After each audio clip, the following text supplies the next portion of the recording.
Good evening, ladies and gentlemen. Good evening. This is the WINRAD Broadcasting Service, and I am Walter Hartley, bringing you the evening news on this Tuesday, March the 31st, 2026.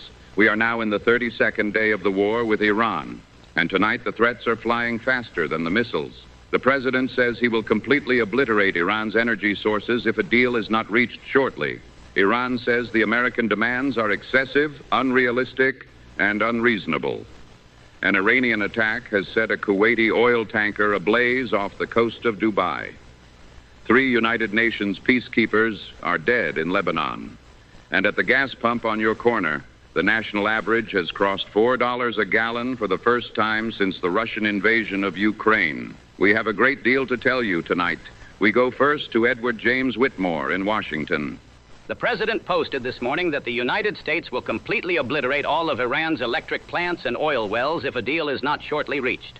This came just hours after he told reporters aboard Air Force One that a deal could come soon, and that Iran's new leadership is much more reasonable. Those two statements sit uneasily beside each other, and tonight the capital is trying to make sense of them. Secretary of State Rubio said there are fractures within Iran's leadership, but would not elaborate. The White House press secretary said American troops are being deployed to the Middle East to give the president maximum optionality. The Pentagon held its first formal press briefing on the war this morning, the first in nearly 2 weeks. During previous wars in the Middle East, military officials held daily briefings. This administration has opted for far fewer and has filled the briefing room with partisan media personalities from outlets friendly to the White House.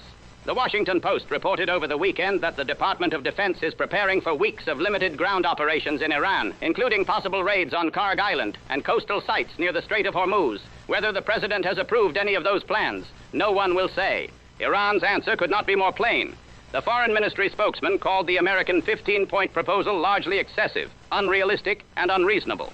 That is a direct contradiction of the president's claim that Iran has agreed to most of those points. The spokesman said there have been no direct negotiations with the United States and that messages have only been relayed through intermediaries. Iran's parliament speaker Kalibaf rejected the talks entirely, saying Iran cannot be forced into submission. And the Revolutionary Guard issued a warning that should give every listener pause tonight, that if American forces approach, Iran will set them on fire and punish their regional partners forever. In the midst of all this, 2 political prisoners were executed in Iran on Saturday, members of the outlawed Mujahideen-e-Khalq opposition. The regime's internal machinery of repression grinds on even under bombardment. The diplomatic track, such as it is, runs through Islamabad. Pakistan's Foreign Minister Dar said Sunday's regional meeting covered ways to bring an early end to the war, and that Pakistan is prepared to host direct talks between Washington and Tehran in the coming days.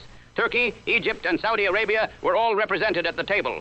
But one Israeli official told Reuters flatly that there is no intention to scale back attacks before any possible talks. Israel will continue to strike military targets, and it has continued to strike civilian infrastructure as well, including schools and hospitals. And in a development that has cracked the Western alliance wide open, Spain has closed its airspace to American warplanes involved in the war. Secretary Rubio responded by name, calling out a NATO ally that the United States is pledged to defend for denying Washington the use of its airspace and bragging about it. It is not the first sign of friction among the allies. Germany's president called the war a violation of international law. The European Union accused Russia of helping Iran kill Americans. And the president himself called NATO a paper tiger just days ago. The coalition that began this war is not the coalition that is fighting it tonight. Back to you, Walter. Stay with us, ladies and gentlemen. We go now to Theodore Charles Bennett overseas. Every front is active tonight. In Iran, overnight strikes hit power infrastructure in Tehran, causing a blackout across parts of the capital. The Iranian authorities say power has since been restored. In the past 24 hours, strikes have also been reported in Karaj, Shiraz, Qom, Abadan, and Tabriz. The Israeli military said on Monday it was attacking government infrastructure throughout Tehran. United States Central Command has now struck more than 13,000 targets since this war began. Iran International reported today that at least 4,700 Iranian security forces have been killed. The civilian toll stands at more than 2,000 dead and 20,000 wounded. More than 92,000 civilian structures have been damaged or destroyed across the country. Iran continues to strike back. Missile fire on Israel has slowed to 10 to 15 missiles per day in the past 2 weeks, down from 90 on the first day. But the missiles are still coming. 8 people were lightly wounded in central Israel today by a missile carrying a cluster bomb warhead. The submunitions scattered across Bnei Brak, Ramat Gan, and Petah Tikva, setting cars ablaze. 19 Israelis and 4 Palestinians in the West Bank have now been killed by Iranian missiles since the war began. More than 5,700 Israelis have been wounded. Now a development that may mark a turning point in how this war is fought at sea. Iran attacked and set ablaze a massive Kuwaiti oil tanker off the coast of Dubai overnight. Authorities in Dubai said the fire was extinguished with no oil spill and no injuries recorded. But the attack on a commercial oil vessel in open Gulf waters is an escalation of a different kind. This is no longer about military targets. The Revolutionary Guard has already turned back Chinese container ships attempting the strait. Iran is drafting legislation in its parliament to impose permanent tolls on all Hormuz traffic. And an Iranian military source warned this week that if the United States takes action against Iranian islands or coastal territory, Tehran could open a new front at the Bab al-Mandeb Strait between Yemen and Djibouti. That is the narrow passage at the mouth of the Red Sea, through which much of the world's trade flows. 2 choke points, 1 war, and the shipping lanes that feed the global economy caught between them. The human cost continues to climb. In Lebanon, 4 Israeli soldiers were killed in a single clash with Hezbollah on Monday.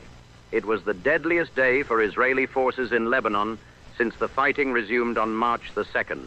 6 Israeli soldiers have now died there in less than a month. A Lebanese army soldier was also killed by an Israeli strike on an army checkpoint on the road between Kulayleh and Tyre. And 3 Indonesian United Nations peacekeepers have been killed in southern Lebanon since the weekend, prompting the Security Council to call an emergency session. The World Health Organization has recorded 75 attacks on the health sector in Lebanon this month. 51 health workers have been killed. 4 hospitals and more than 50 primary care centers have been forced to close. More than 1,200 Lebanese have been killed since March the 2nd, including at least 124 children. In Kuwait, an Indian worker was killed on Monday when an Iranian attack damaged a power and water desalination plant. And tonight, the Dalai Lama, the Tibetan spiritual leader, posted a public appeal for an end to the war in the Middle East. It is a quiet voice in a very loud room. And with that, I send it back to you, Walter. Thank you, Theodore. We bring you now a story that reaches into every home in this country. The national average price of regular gasoline crossed $4 per gallon today. It is the first time it has reached that mark since the aftermath of Russia's invasion of Ukraine in 2022. That is an increase of more than $1 per gallon in a single month. In Los Angeles County, the average stands at $5.99. In California as a whole, $5.87. Diesel, the fuel that moves the trucks and the tractors and the freight trains that keep this country running, has reached $5.45 per gallon nationwide. That is an increase of 45% since February the 28th. Analysts at the Macquarie Group warn that if this war continues through the summer, oil could reach $200 a barrel and gasoline could climb to $7 a gallon. They put the probability of that outcome at 40%. The price of diesel does not stay at the pump, ladies and gentlemen. It moves through the economy like water through a crack. When diesel goes up, the cost of shipping goes up. When shipping goes up, the cost of food goes up. When food goes up, the family at the kitchen table feels it. And tonight, it is going up. 32 days, ladies and gentlemen. The president threatens obliteration. Iran says the demands are unreasonable. A tanker burns off Dubai. 4 soldiers die in Lebanon in a single afternoon. 3 peacekeepers in blue helmets will not go home. And at the pump, the number keeps climbing. This war began as something happening far away. It is not far away anymore. It is in the price of the bread on your table and the gas in your tank and the worry on your neighbor's face when she pulls up to the pump and watches the numbers spin. Hold them close tonight, all of them. This is Walter Hartley for the WinRad Broadcasting Service.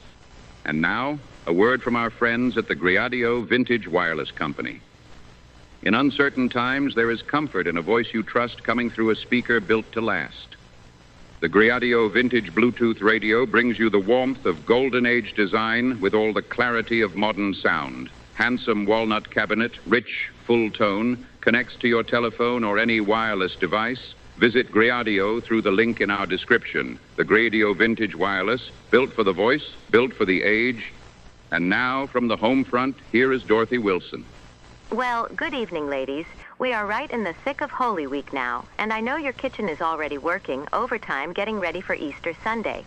So tonight I'm going to give you the simplest thing in the world, and honestly, it might be one of the best things I know how to make. My buttermilk drop biscuits. No rolling pin or biscuit cutter, just a bowl, a spoon, and about 15 minutes of your time. Here is what you need. 2 cups of all-purpose flour, 1 tablespoon of baking powder, half a teaspoon of salt, a 1/4 teaspoon of baking soda, 1/3 of a cup of cold butter cut into small pieces, and 3/4 of a cup of buttermilk. Now, if you do not have buttermilk in the icebox, do not worry. Just stir 1 tablespoon of white vinegar into 3/4 of a cup of regular milk and let it sit for 5 minutes. It does the same job. Whisk together your flour, baking powder, salt, and baking soda in a big bowl. Drop in those butter pieces and work them in with your fingers or a fork until the whole thing looks like coarse crumbs. You want some lumps. That is what makes them flaky. Pour in the buttermilk and stir just until the dough comes together. It should look shaggy and rough. Do not overwork it. I cannot say that strongly enough. A heavy hand makes a tough biscuit, and nobody in this house wants a tough biscuit. Drop big spoonfuls onto a greased baking sheet. You should get about 10 or 12, depending on how generous you are with the spoon. Into the oven at 425 for 12 to 14 minutes until they are tall and golden brown on top. Now, when they come out, and they will come out smelling like everything good in this world, take a little melted butter and brush it right over the tops while they are still warm. They are flaky, they are tender, they pull apart in layers, and they go with everything. Soup, stew, gravy, a drizzle of honey, or just by themselves with a strong cup of tea while you sit down for 5 minutes and let the world be quiet. That is $2, ladies, 15 minutes, and your kitchen smells like Easter morning, even though it is only Tuesday. Now remember, Friday is Good Friday, so start thinking about your meatless supper. We will have something for you then. Good night and God bless.